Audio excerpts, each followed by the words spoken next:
ابتدا کہ بھائی جس قرآن کا حسین کے ساتھ اتنا گہرا تعلق ہے کہ جس سینے پر قرآن اترتا تھا حسین اس سینے پر کھیلتا تھا۔ اب وقت نہیں ہے مگر میں اس کی تشریح میں جاتا۔ اب اگلا جملہ سنو، یہ تو ہے ابتدا حسین کی، یہ ہے ابتدا۔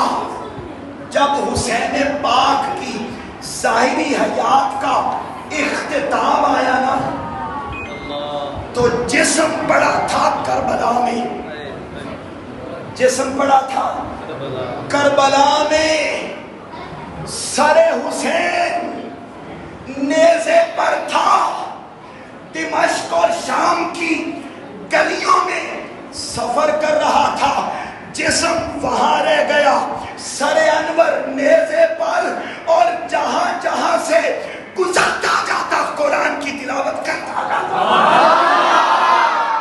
یہ ہے زندگی کا اختتام، یہ ہے زندگی کا اختتام۔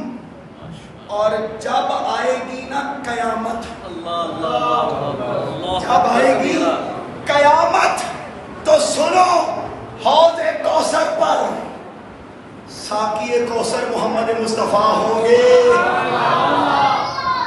ساقی کوثر محمد مصطفیٰ صلی اللہ علیہ وسلم ہوں گے۔ قربان جاؤں، ہر بندہ سورج سوا نیزے پر، ہر بندہ پریشان، ہر بندہ عجیب کیفیت میں اپنے پسینے میں کانوں کی لو تک ڈوبا ہوا۔ قربان جاؤں، تاجدار کائنات فرما رہے ہیں لوگوں میں تمہارے درمیان دو بڑی بھاری چیزیں چھوڑ کے جا رہا ہوں، ایک اپنا قرآن اور ایک اپنی اہل بیت۔ یاد رکھ لینا یہ ساری زندگی کبھی جدا نہیں ہوں گے۔